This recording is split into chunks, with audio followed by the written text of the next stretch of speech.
Saudara-saudara kita di Papua itu punya kemampuan, bahkan secara alam mereka memang kuat-kuat mereka. Tapi tidak itu tujuannya. Mereka hanya melakukan di titik tertentu, tapi itu link dengan goal mereka. Goal mereka kan ingin referendum ulang, Pak. Nah, ketika referendum ulang, ya mereka sangat yakin bahwa mereka akan menang. Nah, jelang-jelang UNGA setiap tahun seperti ini, saya kira Panglima juga harus lebih bisa memberikan pemahaman ke prajurit Panglima, yang notabene saya kira belum tentu semua menyadari akan bahwa isu ini sudah isu yang internasional, Pak. Jelang-jelang begini, September, Oktober, November, nah puncaknya UNGA, saya kira Panglima tahu, United Nations General Assembly ini titik di mana mereka bisa melakukan melalui Vanuatu untuk operasi mereka menuju ke referendum. Jadi konfrontasi menuju kompromi pasti mereka akan terus gaungkan. Nah, di titik lain, di sisi lain kita sedang berupaya untuk melakukan berbagai hal dengan keterbatasan anggaran, keberpihakan. Ya, tidak semua pejabat Jakarta yang peduli, ya. Saya tidak sebutlah siapa. Kok ada sih kita masih memutilasi begitu, Pak? Belum hilang dari ingatan kita. 2 tahun lalu udah mayat dibakar lagi oleh batalion kita juga, Pak. Dan yang ironisnya tidak tuntas, bahkan cenderung dilindungi oleh institusi yang pernah Bapak pimpin, yang Bapak sampai sekarang matra itu, Pak. Sampai dengan 21 Desember Jenderal Andika itu matranya itu. Kok ada seorang Jenderal I, ya, di Pusdikif berkuasa lebih dari Sambo itu, Pak? Kok bisa? 3 kali panggilan kok nggak mau? Kok dilindungi? Apa harus seperti Sambo itu? Diambil melalui kekuatan Brimob, diambil melalui Rantis. Ya kalau memang harus, lakukan, Pak. Jam 2 pagi lakukan. Dan semua bersihkan, Pak. Tidak ada penguasa yang berdaulat itu, Pak. Tidak ada kekuatan. Dan saya masih ingat 15 butir yang Jenderal Andika sampaikan di fit and proper, itu yang pertama kali saya akan patuh. Nah, bagaimana kita kemudian menempatkan seolah-olah kasus mutilasi ini hanya sekedar geser ke urusan polisi sidik, gelar perkara selesai, oh saya akan tindak tegas, Presiden mendukung Panglima TNI untuk membantu. Pak, that's not point, Pak. Bukan itu poinnya, Pak. Bapak matikan pun yang 6 itu nggak ada gunanya itu, Pak.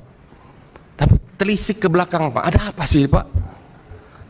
Tentara yang milsuknya Amerika aja, yang perang di wilayah operasi Afghanistan juga nggak sebarbar itu, Pak. Kok masih ada tahun 2022 seperti itu? Ya wajar kalau mereka kemudian menjadikan ini isu. Presiden melintasi titik di mana korban di situ ada 4 orang dimutilasi di ruang jenazah di rumah sakit itu. Kemudian tidak ada sentuhan apapun. Bahkan Panglima pun ada di situ. Pangkogap Wilhan 3 ada di situ. Pangdam ada di situ. Bahkan sampai sertijabnya pun ditunda hanya untuk PAM itu. Tapi kok tidak ada yang mengingatkan Presiden untuk mampir ke situ, Pak? Sayang sekali, Pak. Itu luar biasa mutilasi. Dan saya yakin tidak berhenti sampai sini, Pak. Kita tahu seorang berwarga negara Amerika bisa merubuhkan Donald Trump, Pak. Nah, saya melihat kejadian ini sering terjadi, Pak. Seminggu sesudah itu terjadi lagi. Bahkan beberapa bulan sebelumnya seorang kolonel yang jelas-jelas ada 2 sejoli yang dalam tanda petik masih punya kesempatan untuk hidup, kok malah dibuang. Pak, ada apa, Pak, di TNI kita, Pak? Apakah kita, mohon maaf, apakah kita sudah ada kecenderungan kita semuanya jadi psikopat, Pak? Ada apa? Ada kegelisahan apa di internal kita, Pak? Nah ini, Pak, jadi saya melihat, mohon maaf, saya lebih mereportase ya, Pak. Saya tidak menjudge kiri kanan, saya tidak berpihak kiri kanan, tapi saya mereportase suara yang kami lihat, kami dengar Apakah ini salah satu pengaruh dari disharmoninya Panglima TNI Jenderal Andika dengan Kepala Staf Angkatan Darat Jenderal Dudung Abdurrahman? Saya mohon Panglima tertinggi kita, Presiden, memimpin langsung Rapim TNI, Pak, khusus tidak perlu Polri. Dan jangan yang membuka, pimpin dari awal sampai akhir. Biar kita kembali ke kitohnya, Pak, TNI ini, Pak.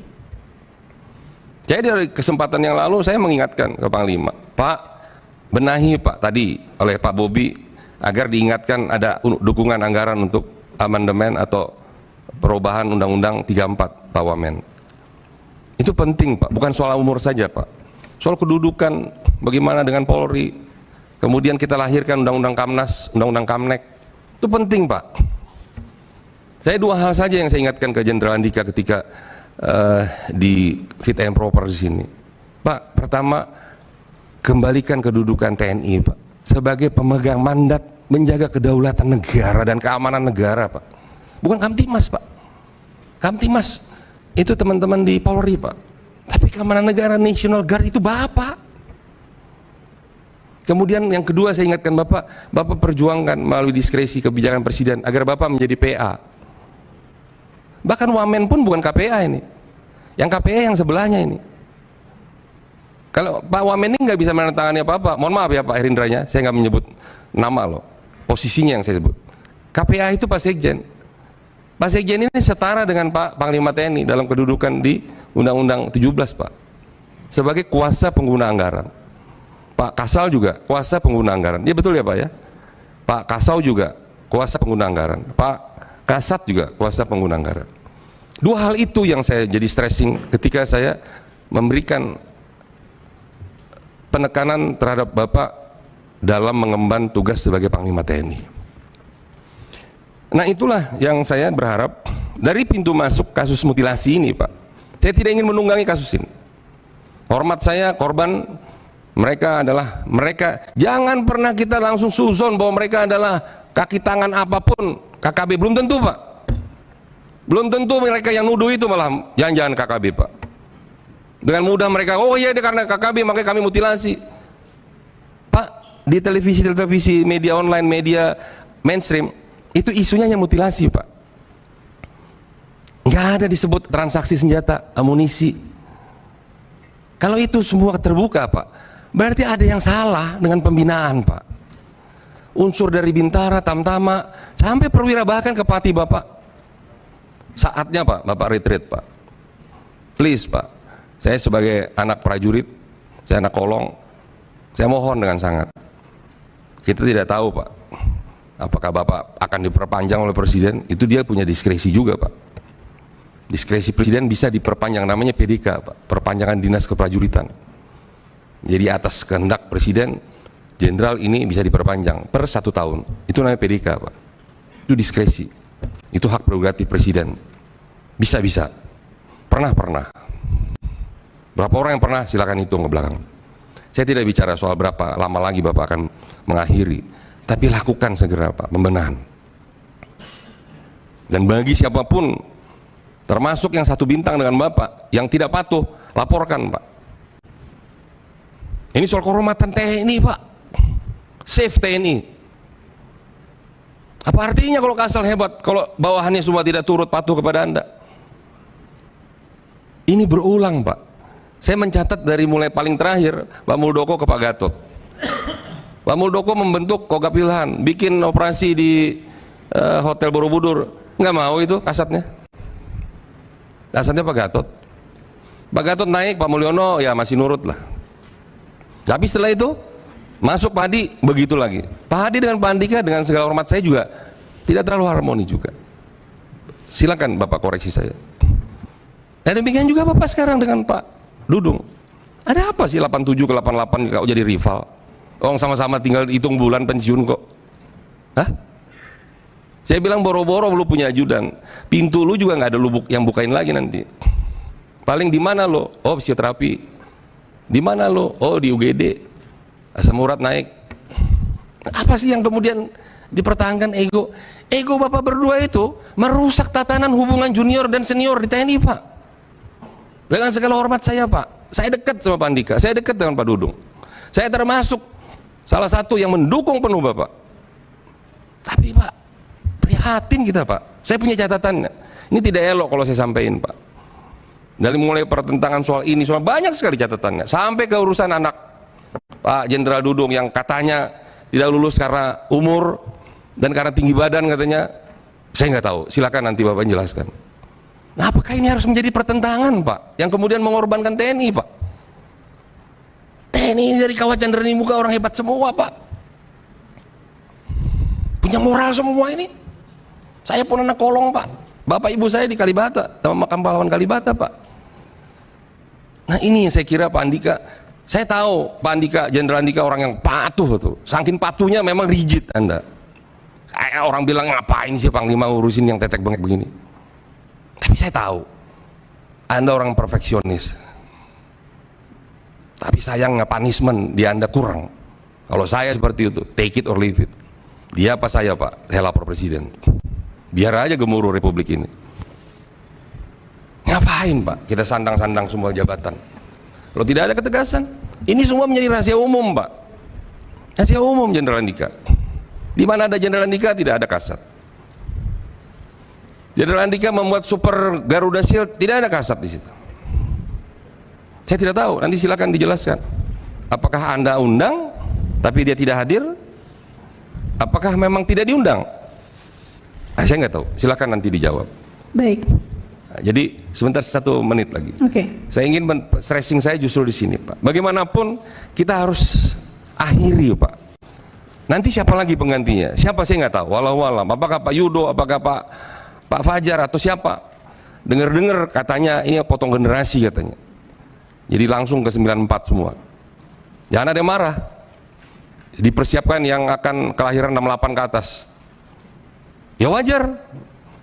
Dipersiapkan untuk melintasi persiapan sampai lewat masa pemilu karena ada 2 pemilu besar, Pilpres, Pileg dan Pilkada. Wajar. Nah, kami ikut di dalam pengambil kebijakan di Bapak-Bapak, makanya kita ikut memberikan pandangan Pak. Sekali lagi ini pandangan Panglima. Makanya saya berharap Pak Kasat ada di sini, agar kita tidak terjadi suatu sepertinya pemihakan. Sekali lagi saya teman, ke kiri ke kanan saya teman. Tetapi dalam hal ini kita yang bicara adalah objektivitas Pak. Tidak ada urusan subjektivitas. Ya. Kita ingin nanti kalau memang dijadwalkan oleh ketua di rapat hari apa, ya kita khusus membedah masalah yang lebih internal soal TNI-nya Pak. Ya, bahkan saya berharap Pak Menhan hadir Pak Wamen. Karena Pak Menhan itu juga punya tanggung jawab dalam pembinaan ini. Gun kuat sana, bin kuat sini. Tapi pembinaan dalam kebijakan ada di Kemhan. Presiden, Pangti dan atas persetujuan DPR. Jadi kita berlima itu ada kaitannya Pak. Maka tidak kemudian ini cawe-cawe kita ikut ngomong, enggak, kita punya kewenangan, punya hak. Jadi sekali lagi Panglima, saya kira Ibu Ketua, saya highlightnya itu saja. Ya, saya mohon dipahami tidak ada maksud dan tujuan lain. Ini semua berita sudah ada di media. Ya, Bapak Jenderal bisa menjawab secara lugas monggo. Kalaupun tidak ya monggo. Ya, itu yang bisa saya sampaikan. Dan sekali lagi saya mohon maaf para jenderal-jenderal yang saya hormati dan seluruh prajurit seluruh tanah air dan juga yang bertugas di luar negeri agar bisa memahami ini. Jangan ada dikotomi Pak. Kekuatan negara salah satu pilar itu adalah TNI Pak. Saya kira demikian Ibu Ketua, terima kasih.